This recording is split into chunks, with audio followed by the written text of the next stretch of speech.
What's up, YouTube? This is Too Raw for TV, aka Darth Apocalypse.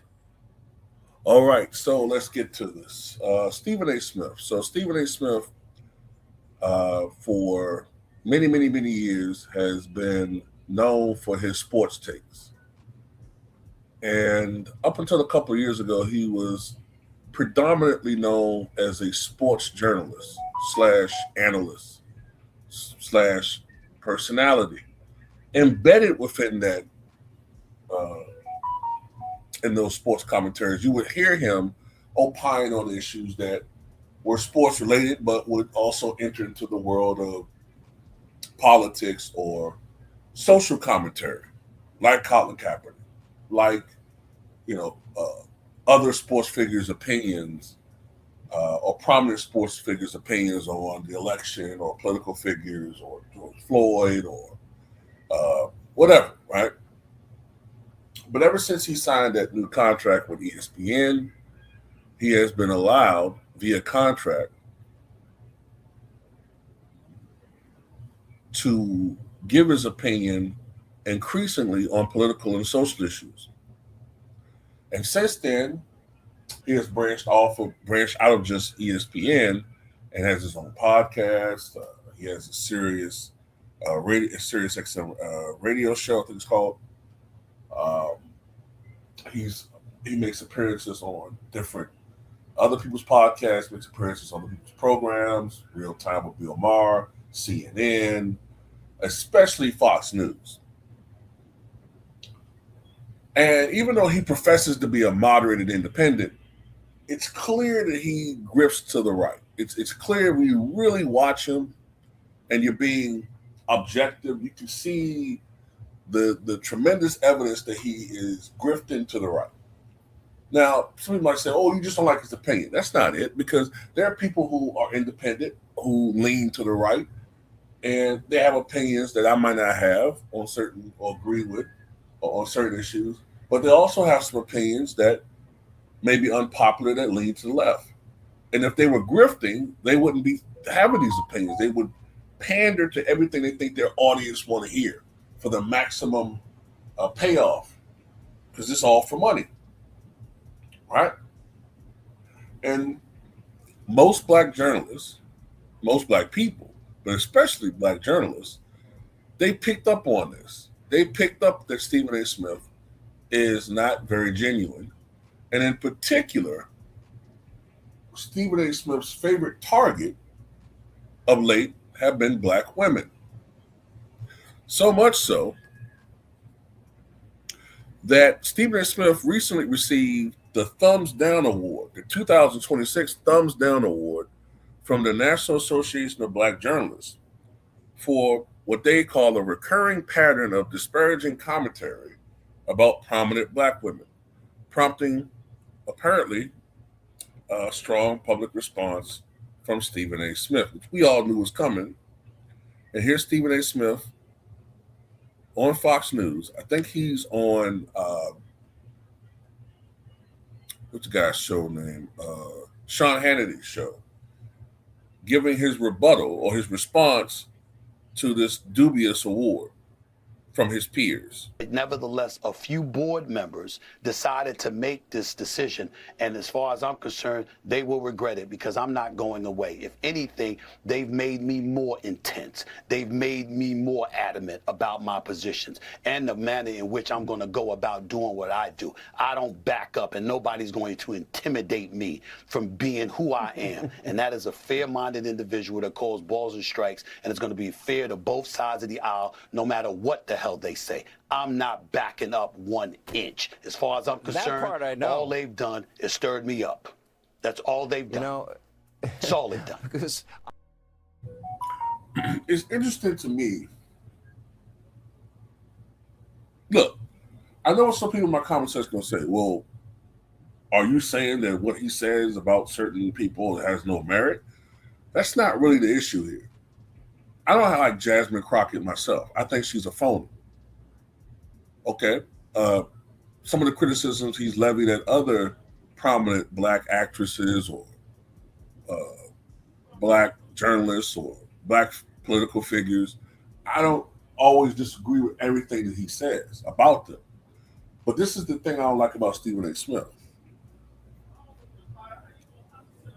Unless he's trying to score a quick point or two, like with the recent critique of the Minnesota Lynx head coach with the shirt, lives matter, unless he's something like that, Stephen A. Smith will almost never show the same energy toward white women and his energy and that venom. He doesn't do the same thing for them that he does black women. That's my problem with him. Where was this Stephen A. Smith when Michelle Beadle ran to the network bosses and had you suspended for saying a statement that was common sense logic and everybody understood what you meant? But she used her white woman power, right? She used her white women powers to have you suspended. And I didn't see the same vitriol. As a matter of fact, when Michelle Beadle came at you a couple of, what was it, last year? All you said was, I don't know this woman. I don't know what I did to offend her. What was all that venom? That's my problem with him. Notice how he runs the Fox News. Now, I'm not saying that's the only outlet he went to, but it's interesting that the first thing you did, instead of demanding, hey, I want to sit down with you guys and explain my position, instead of having the thoughts of, look, let me go to my fellow black journalists and sit down and let's have a confab. Let's have a dialogue as to why I don't think I deserve this award. Let me sit down with my peers. No, the first thing you did was run to Fox News to authenticate your blackness.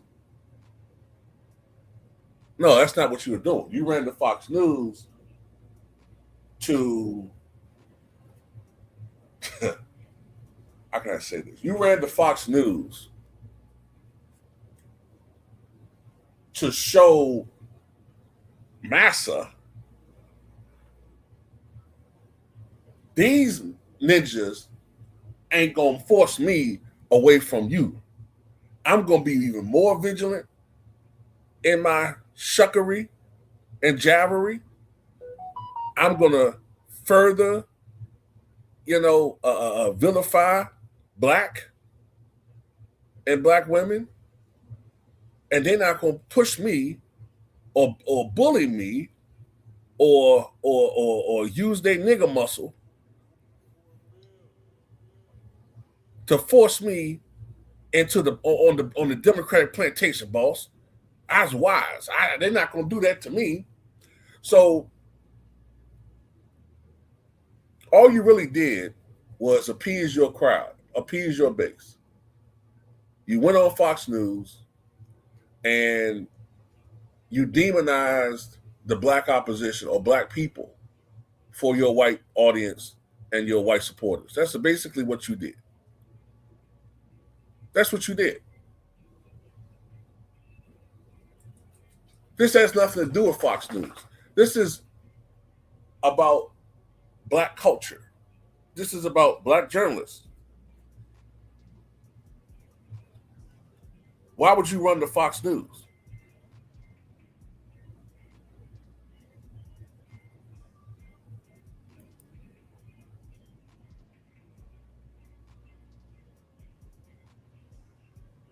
But it is what it is, y'all. Stephen A. Smith tries to fool people. He don't have me fooled. He don't have me fooled, man. And like I said, he's worse than Jason Whitlock because Stephen A. Smith is good at being a chameleon. He's very good at being a chameleon and presenting himself as authentic, but he's really not. He's not. He's a good actor in many ways, but he doesn't have me fooled. And I'm gonna tell you another thing that bothers me about this guy. I don't like how he feel like he can say whatever he want to say about people as long as he prefaces it with, you know, fake ass love and praise. You know, he's a good brother. Let me say this: it's a brother that helps his community. Blah blah blah blah. And you say all that before you shit on him or her. But the minute somebody criticizes him, this is I can't believe y'all did this to me. I can't believe this. I can't believe. The audacity. This the temerity of it. Like, bro, what makes you think you can critique any and everybody? But the minute somebody says something about you, you feel so offended. It don't work like that.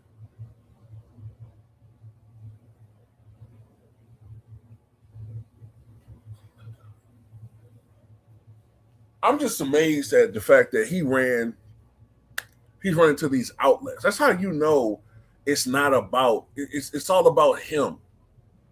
Self-promotion. This is all it is. All Stephen A. Smith is trying to do is cash in on himself right now. He's nearing 60 years of age. He's trying to make it big. And he's cashing in on himself. And he's gonna throw black people on the bus for profit and money and fame. Because, you know, he's being promised a lot right now. Because who do you think supporting him? It's not us.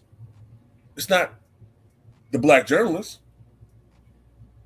He's being supported and promoted right now by the same people that don't like us as people, don't like us as a group.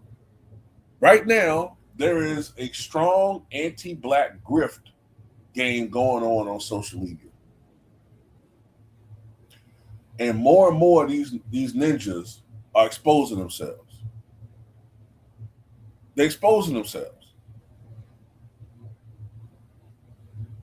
Look, there's no money really in being pro-black on social media. People talk about with Dr. Umar Johnson. People counting his pockets, but I notice y'all don't count these coons' pockets. And I shouldn't say that word, but I mean it is what it is. Y'all don't count their pockets. But you see how many subscribers these guys be having? It's just interesting. Have you noticed that? If you're a pro-black, if you present yourself as a pro-black personality or activist, people always count Dr. Umar Johnson's pockets. But when you present yourself as, you know what I'm saying, as one of these tokens, people don't tend to count your bread as much. But all I know is I see dudes on here that throw black America under the bus. We're blamed for everything. Everything that's wrong in this country is blame black folks. The economy's bad, it's because of us. You know, crime is up, it's all because of just us. We're everywhere.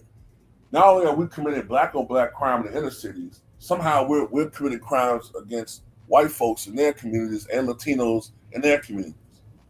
You know, then even though disproportionately, because they love to use the numbers and say, oh, well, black people committing all these crimes. But then they'll say, we're getting off easy by the liberal justice system, even though we make up 70% of the criminal population. I mean, of the jail and prison population.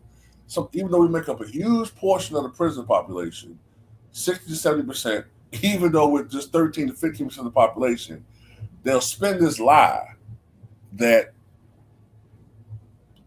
the liberal justice system persecutes white people more than black people. This comes from people like Officer Tatum the black conservative perspective, you know, them clowns who are raking in hundreds of thousands of dollars, if not even millions, from grifting to the white wing, the racist white establishment. And Stephen A. Smith is getting in on that, pretending to be left wing, or excuse me, left wing / independent. But anyway, that's all I got to say about it. Tell me what you guys think.